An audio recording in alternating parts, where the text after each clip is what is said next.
Yeshua the Savior, Bible-based non-denominational ministry.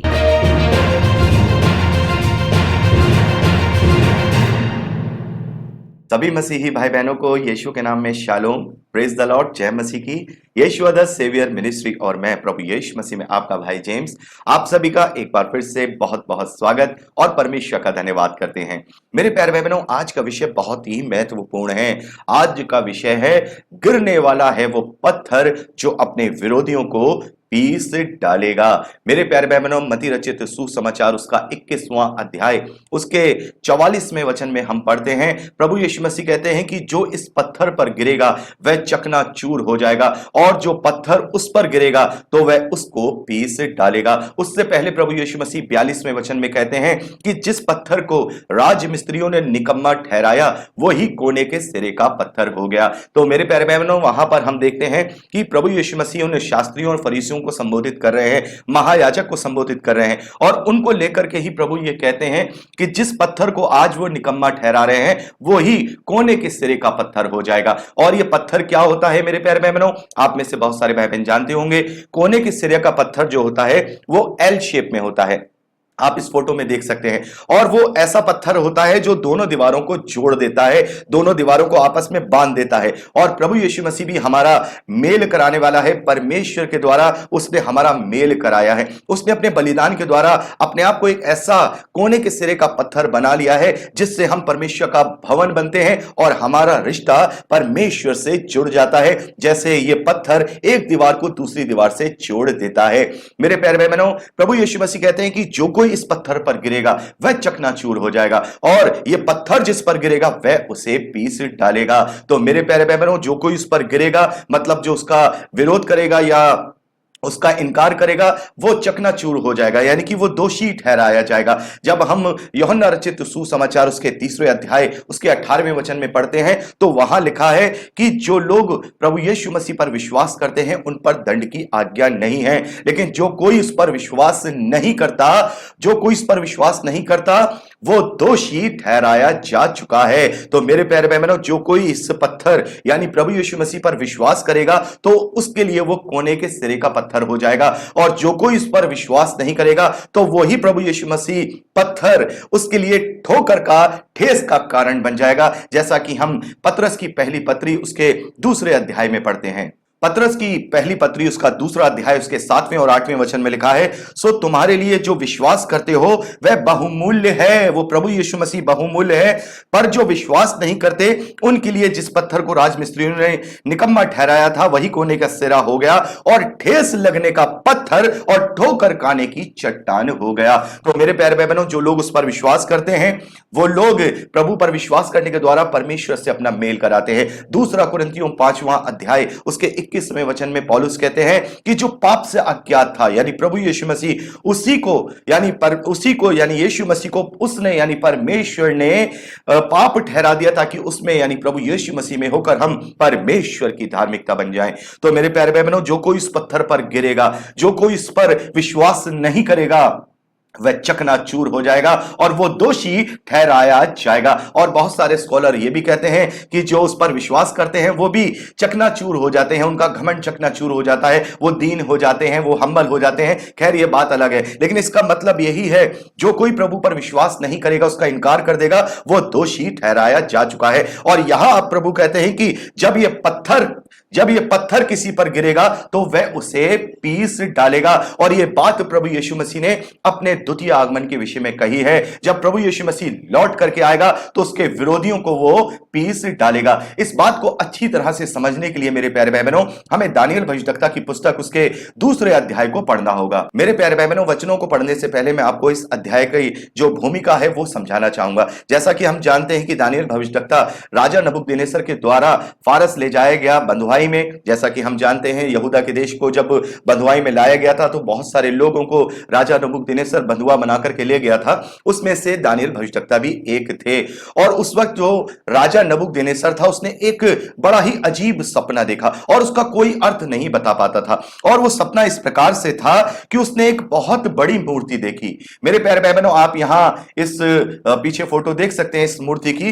राजा नबूकदनेस्सर ने एक मूर्ति को देखा, बड़ी विशालकाय मूर्ति मूर्ति थी और वो देखता है कि उसका जो सिर है वो सोने का है और वहां पर उसकी जो छाती और जो भुजाएं हैं वो चांदी की हैं, उसका पेट और जांघें पीतल की हैं और उसकी टांगें लोहे की और कुछ पांव तो उसके लोहे के और कुछ मिट्टी के थे। तो एक बहुत बड़ी विशालकाय मूर्ति उसने अपने सपने में देखी है और उस सपने में वो आगे क्या देखता है, आगे देखता है कि उस सपने में वो देखते ही देखते क्या देखता है कि एक पत्थर, बड़े ध्यान से इस पत्थर पर आप ध्यान दीजिए क्योंकि ये वही पत्थर है जो प्रभु यीशु मसीह ने अपने विषय में कहा कि जिस पर वो गिरेगा वह उसे पीस डालेगा। यहां लिखा है कि एक पत्थर ने बिना किसी के खोदे आप अपने आप उखड़ कर उस मूर्ति के पांवों पर लगकर जो लोहे और मिट्टी के थे उनको चूर चूर कर डाला और इस प्रकार से उस मूर्ति को चूर चूर कर डाला। इस बात पर ध्यान दीजिएगा, वो पत्थर कहां गिरा, उसके पांवों पर गिरा और उसने पूरी मूर्ति को चूर चूर कर डाला। यहां लिखा है 35वें वचन में, तब लोहा, मिट्टी, पीतल, चांदी और सोना भी सब चूर चूर हो गए और धूप काल में खलियानों के भूसे के समान हवा से ऐसे उड़ गए, उनका कहीं पता न रहा। और वह पत्थर जो वो गिरा था, वह पत्थर जो मूर्ति पर लगा था, वह एक बड़ा पहाड़ बनकर सारी पृथ्वी में फैल गया। मेरे प्यारे भाई बहनों, यहां इस बात को हमें समझना होगा। यहां पर आप जो ये मूर्ति देख रहे हैं ना, जो नबूकदनेस्सर को सपने में दिखाई गई है, ये मूर्ति शैतान के साम्राज्यों को दर्शाती है। हमें यह देखना होगा कि जब हम प्रकाशित वाक्य 17वें अध्याय उसके 10वें वचन में पढ़ते हैं तो वहां 7 साम्राज्यों के विषय में बताया गया है, शैतान के 7 साम्राज्यों के विषय में बताया गया है। लेकिन ये जो सपना नबूकदनेस्सर देख रहा है, ये तीसरे साम्राज्य से शुरू हुआ है, इसीलिए यहां केवल 5 राज्यों का ही हम वर्णन देखते हैं। इससे पहले का राज्य अशूर का राज है और उससे पहले का राज्य मिस्र का राज है। तो टोटल मिलाकर जो शैतान के साम्राज्य हैं वो 7 प्रकार के हैं, जिसमें से यहां 5 का वर्णन दिया जा रहा है। मेरे प्यारे भाई बहनों, यहां जब हम आगे पढ़ते हैं, आप इससे पढ़ लीजिएगा, मैं आपको ओवरऑल तरीके से बता रहा हूं। यहां जब हम 38वें वचन से लेकर 44वें वचन तक पढ़ते हैं तो दानियल भविष्यद्वक्ता नबूकदनेस्सर को इसका मतलब बता रहे हैं। जो सोने का सिर है, दानियल कहते हैं वो तेरा राज्य है, यानी कि बेबीलोन का राज्य है, और जो चांदी का हिस्सा वो देख रहे हैं, दानियल भविष्यद्वक्ता बताते हैं कि आने वाला राज्य है और ये आने वाला राज्य मेरे प्यारे भाई बहनों मादियों और फरीसियों का है। और उसके बाद जो उसने पीतल का देखा है एरिया, जो उसकी पेट और जो उसकी जांघें हैं वो पीतल की हैं, वो यूनान का यानी कि ग्रीक का राज्य है। जैसा हम जानते हैं जो सिकंदर था उसके द्वारा यह राज्य स्थापित किया गया। सिकंदर तो बहुत जल्दी चला गया था, लेकिन उसके बाद उसका राज्य उसके चारों सेनापतियों ने बांट लिया था और यह यूनान का राज्य काफी समय तक चला। और उसके बाद जो वो देखता है लोहे के पांव, जो वो देखता है लोहे के पांव मेरे प्यारे भाई बहनों रोमी साम्राज्य को दर्शाते हैं, जो प्रभु यीशु मसीह से लगभग 50 साल पहले अस्तित्व में आया था और प्रभु यीशु मसीह के समय में भी रोमी साम्राज्य था। तो यहां पर हम देखते हैं ये 4 राज्य का दर्शन उसे दिया गया। और उसके बाद जो 5वां राज्य है मेरे प्यारे भाई बहनों, इस पर आपको ध्यान देना होगा। 5वां राज्य पांव का है, पांव मिट्टी के हैं और मिट्टी और उसकी जो उंगलियां हैं उसमें से कुछ मिट्टी की और कुछ लोहे की हैं। यहां पर हम देखते हैं, देखिए इसके विषय में दानियल भविष्यद्वक्ता क्या कहते हैं। यहां दानियल भविष्यद्वक्ता कहते हैं, और जो तूने मूर्ति के पांवों और उनकी उंगलियों को देखा, जो कुछ कुमार की मिट्टी की और कुछ लोहे की थी, वह चौथा राज्य बटा हुआ होगा, तो भी उसमें से लोहे का सा कड़वापन रहेगा, जैसे कि तूने कुमार की मिट्टी के संग लोहा भी मिला हुआ देखा। तो मेरे प्यारे भाई बहनों, यहां पर हम क्या देख रहे हैं, ये जो राज्य होगा, अब ये जो शैतान का राज्य होगा, ये एक राजा का नहीं होगा। बड़े ध्यान से आप यहां पर इसको सुन लीजिए।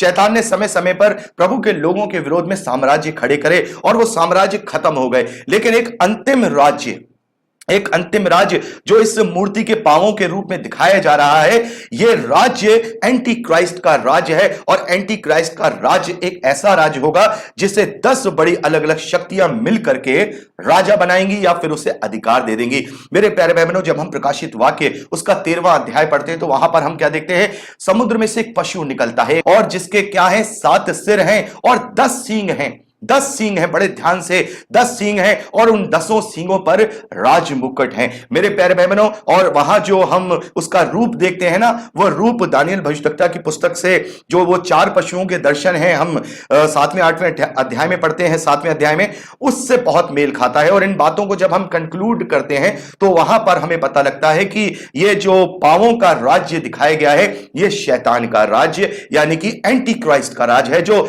10 उंगलियां पांव की 10 उंगलियां हैं, अलग अलग, कुछ लोहे की हैं, कुछ मिट्टी की हैं, और वहां लिखा हुआ है कि ये इसलिए है क्योंकि वो मिले तो रहेंगे लेकिन आपस में एक दूसरे के अलग अलग होकर के भी मजबूरी में मिले रहेंगे। तो वहां हम देखते हैं कि अंत के दिनों में ऐसा ही होगा। मेरे प्यारे भाई बहनों, न्यू वर्ल्ड ऑर्डर की सारी प्रक्रियाएं शुरू हो रही हैं और भारतवर्ष में इसकी बहुत आहट प्रधानमंत्री के द्वारा सुनाई दे रही है। 15 अगस्त के भाषण में भी हमने देखा था। तो न्यू वर्ल्ड ऑर्डर में क्या होगा, एक राजा नहीं होगा बल्कि तमाम अलग अलग कंट्रीज मिलकर के एक पावर बनेगी, एक पावर बनेगी। वो अपने आप में राजा तो होंगे, अपने आप में, मान लीजिए इंडिया है, इंडिया इंडिया रहेगा, चाइना चाइना रहेगा, लेकिन ये मिलकर के एक वीटो पावर किसी एक व्यक्ति को दे करके एक न्यू वर्ल्ड ऑर्डर की स्थापना करेंगे। ये वो पांव हैं जो दानियल भविष्यद्वक्ता की पुस्तक में आप यहां इस मूर्ति के पांव देख रहे हैं, जो अलग अलग देश होंगे। मेरे प्यारे भाई बहनों, ये 10 देश बहुत महत्वपूर्ण हैं, ये 10 देश बहुत महत्वपूर्ण हैं, क्योंकि आपको मैं बताना चाहूंगा जो इजराइल के शत्रु देश है, जो इजराइल का जब आप मैप देखेंगे या हम पुराने नियम में पढ़ेंगे इतिहास की पुस्तकों को, या फिर हम जो यशायाह भविष्यद्वक्ता की पुस्तक है उसको पढ़ेंगे, जब हम वहां देखेंगे तो हमें वहां पता लगेगा कि जो इजराइल के शत्रु हैं वो 10 पड़ोसी देश थे, 10 पड़ोसी। और यहां पर हम 10 राजमुकुट और 10 सींगों को देख रहे हैं, और ये 10 सींगे ही आपस में मिलकर के पावर बनेंगी, और इस पैर में हम 10 पांव की उंगलियां देख रहे हैं। तो 10 का बहुत बड़ा महत्व है। 10 ही शत्रु इजराइल के थे और 10 ही महाशक्तियां उस एंटी क्राइस्ट को बना करके खड़ा करेंगी। मेरे प्यारे भाई बहनों, इसके आगे आने वाला जो संदेश है, अगर आप लोग कहेंगे तो मैं जरूर इसके विषय में मैं संदेश बनाऊंगा कि वो 10 देश कौन होंगे, जिसका इंडिकेशन यशायाह भविष्यद्वक्ता के द्वारा बहुत अच्छी तरह से दिया गया है। मेरी पूरी कोशिश होगी आगे आने वाले समय में, अगली बार मैं इसके विषय में आप लोगों को बताऊं कि ये 10 महाशक्तियां कौन सी होंगी या हम इन्हें कैसे समझ सकते हैं। तो यहां पर हम क्या देख रहे हैं, ये फाइनल राज्य होगा, ये फाइनल राज होगा। और मेरे प्यारे भाई बहनों, अब इसकी जो भूमिका है वो बनती हुई दिखाई दे रही है। बेबीलोन का राज्य खत्म हो गया, मादियों और फरीसियों का राज्य खत्म हो गया, यूनान का राज्य खत्म हो गया, रोमी साम्राज्य खत्म हो गया, और उसके बाद अब ये राज्य शैतान स्थापित करने वाला है। मसीह विरोधी का शीघ्र आगमन हम देख रहे हैं। और तभी हम देखते हैं इस मूर्ति के बाद क्या हुआ, हम क्या देखते हैं, एक पत्थर जो अपने आप से उठा। प्रभु यीशु मसीह अपने आप का पत्थर है, उसे किसी ने बनाया नहीं है। जैसे प्रभु यीशु मसीह अपने आप में परमेश्वर का वचन है, वो किसी के द्वारा चलाया नहीं जाता, बल्कि वो स्वयं परमेश्वर, इसलिए वो अपने आप में अपने आप है। तो अपने आप से उसने अपना बलिदान करके उसने अपने आप को जीवंत किया है। हम प्रकाशित वाक्य में पढ़ते हैं, अब प्रभु यीशु मसीह वो पत्थर बन के उस साम्राज्य पर गिरने वाला है। और मेरे प्यारे भाई बहनों, ये मत सोचिएगा कि वो केवल शैतान और शैतान के साम्राज्य पर गिरने वाला है, वरन वो उस हर व्यक्ति के ऊपर प्रभु यीशु मसीह न्याय के रूप में गिरेगा, पत्थर के समान गिरेगा, जो उसका इनकार करने वाले हैं। और इनमें केवल वो नहीं है जो मसीह का नाम नहीं जानते, इनमें वो भी हैं जो प्रभु का नाम जान करके भी उसका इनकार करने वाले हैं। वो पत्थर उन्हें पीस डालेगा। यहां पे ना सोना रहेगा, ना चांदी रहेगा, ना पीतल रहेगा, ना लोहा रहेगा, ना मिट्टी रहेगा। वो पत्थर उस साम्राज्य को ऐसा टकरा कर चूर चूर करेगा जैसे भूसे के समान कुछ चूर चूर हो जाता है। मेरे प्यारे बहनों, हमें उस पत्थर से बचना है। इससे पहले कि वो पत्थर गिरने पर आए, इससे पहले कि हम चूर चूर हो जाए, इससे पहले कि वो पत्थर हमें पीस डाले, हमें उस पत्थर को कोने के सिरे का पत्थर मान कर अपने जीवन में अंगीकार करना होगा। मेरे प्यारे भाई बहनों, मैं मसीही विश्वासियों के विषय में बात कर रहा हूं। वो लोग ये सोचते हैं कि हमने प्रभु पर विश्वास कर लिया तो सब कुछ हो गया, लेकिन नहीं मेरे प्यारे भाई बहनों, जब तक हम प्रभु यीशु मसीह की आज्ञाओं को अपने जीवन में लागू नहीं करेंगे तब तक हम उस पर विश्वास करने वाले नहीं होंगे। मेरे प्यारे भाई बहनों, अगर हम प्रभु पर विश्वास कर लें और प्रभु की आज्ञाओं को ना माने तो भी हम इनकार करने वाले ठहरेंगे, और वो पत्थर हमें चकनाचूर कर देगा, और जब वो हम पर गिरेगा तो हमें वो पीस डालेगा। तो मेरे प्यारे भाई बहनों, ये वार्निंग है, ये चेतावनी है कि आज हम जो देख रहे हैं, आज जो हम ये सुन रहे हैं, आज जो हम ये महसूस कर रहे हैं, ये वो बातें हैं जो प्रभु ने हमें पहले ही बता दी थी कि देखो, जब तुम ये सब बातें होती हुई देखो तब समझ लेना वो समय निकट है, वरन द्वार पर ही है। तो मेरे प्यारे भाई बहनों, वो पत्थर गिरने वाला है। लेकिन लेकिन वो पत्थर हर एक के लिए पीसने वाला नहीं होगा, क्योंकि जिसने उसे कोने के सिरे का पत्थर जान लिया, जिसने उसे ये मान लिया कि वो कोने के सिरे का पत्थर है, उसके लिए वो परमेश्वर के लिए मेल कराने वाला हो गया है। तो मेरे प्यारे भाई बहनों, आज समय है कि हम अपने आप को जांच लें, क्योंकि वो पत्थर किसी को छोड़ेगा नहीं। प्रभु यीशु मसीह जब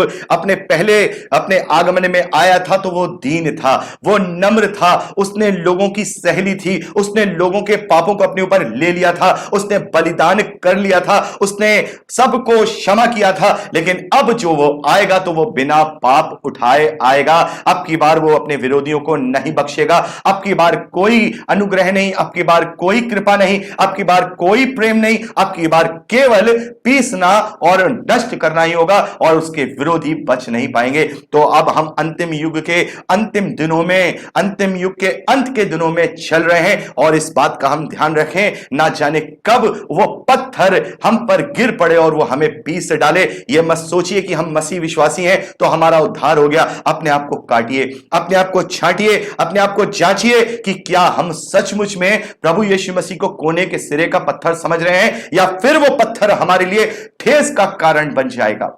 मेरे प्यारे भाई बहनों, वही पत्थर हमने अभी पढ़ा पतरस की पहली पत्री 2 अध्याय 7वें और 8वें वचन में, कि जो लोग उस पर विश्वास करते हैं उनके लिए तो वो बहुमूल्य है, लेकिन जो लोग उसका इनकार कर देते हैं, उसके वचन को नहीं मानते, वही पत्थर उनके लिए ठेस का और ठोकर का कारण हो जाता है, और वो लोग गिरते हैं और चकनाचूर हो जाते हैं। तो आज काटने की और छांटने की जरूरत है, क्योंकि वो पत्थर जल्द से जल्द आने वाला है, वो पत्थर जल्द से जल्द गिरने वाला है। और प्रभु यीशु मसीह ने कह दिया है कि ये पत्थर जिस पर गिरेगा वो पत्थर उसे पीस डालेगा। उस वक्त कोई क्षमा और उस वक्त कोई भी अनुग्रह और किसी भी प्रकार की प्रार्थना काम नहीं आएगी। तो मेरे प्यारे भाई बहनों, अपने आप को तैयार करें, अपने आप को तैयार करें कि प्रभु के आने से पहले वो हमें अपने साथ बादलों में उठाकर ले जाए और हम उसके साथ वापस आए। और जैसा हम यहां पर पढ़ते हैं ना, यहां पर दानियल भविष्यद्वक्ता की पुस्तक 2 अध्याय 44वें वचन में पढ़ते हैं, और उन राजाओं के दिनों में स्वर्ग का परमेश्वर एक ऐसा राज्य उदय करेगा जो अनंत काल तक ना टूटेगा और ना किसी दूसरी जाति के हाथ में किया जाएगा, वरन वह उन सब राज्यों को चूर चूर करेगा और उसका अंत कर डालेगा, और वह सदा स्थिर रहेगा। प्रभु यीशु मसीह जब आएगा तो पहले वो साम्राज्य को क्या कर देगा? पीस डालेगा, नाश कर देगा, जो शैतान का साम्राज्य है। और फिर इसके बाद प्रभु यीशु मसीह इस धरती पर अपना साम्राज्य स्थापित करेगा, 1000 साल का फिजिकल राज्य, और नई धरती और नया आकाश और नई यरूशलेम के साथ हमेशा हमेशा का राज्य, जो हमेशा सदा युगानुयुग स्थिर रहेगा। तो अपने आप को तैयार कर लें, अपने आप को तैयार कर लें। अगर हम परमेश्वर के ग्रहण योग्य नहीं हैं तो हमें उस पत्थर से डरना होगा, और यदि हम परमेश्वर के ग्रहण योग्य होकर अपने जीवन को विश्वास में प्रबल होकर के जी रहे हैं तो फिर हमें डरने की जरूरत नहीं है, क्योंकि वो पत्थर हमारे लिए बहुमूल्य कोने के सिरे का पत्थर है, जिसने हमारा मेल परमेश्वर से कराया है। तो मेरे प्यारे भाई बहनों, ये छोटा सा संदेश आज मैं आप लोगों के लिए लाया था, और मैं चाहूंगा कि ये जो 10 विरोधी देश है, ये जो 10 शत्रु जो इस्राएल के उस वक्त थे और मसीह विरोधी के समय में भी होंगे, इसका पूरा विस्तार से वर्णन मैं आपके लिए अगले संदेश में लेकर के आऊं। तो प्रार्थनाओं में याद रखिएगा, ताकि नए नए रिवलेशन परमेश्वर मुझे दे और मैं आप लोगों के साथ शेयर करूं, ताकि हम इन बातों से सीखकर अपने आप को परमेश्वर के ग्रहण योग्य बना सकें। तो आज के लिए इतना ही मेरे प्यारे भाई बहनों, मिलते हैं अगले संदेश के साथ। जब तक के लिए प्रभु यीशु मसीह में जड़ पकड़ते हुए विश्वास में प्रबल होते जाइए। यीशु के सामर्थ्य और पवित्र नाम में आमीन। Praise the Lord. जय मसीह की। खुश रहिए।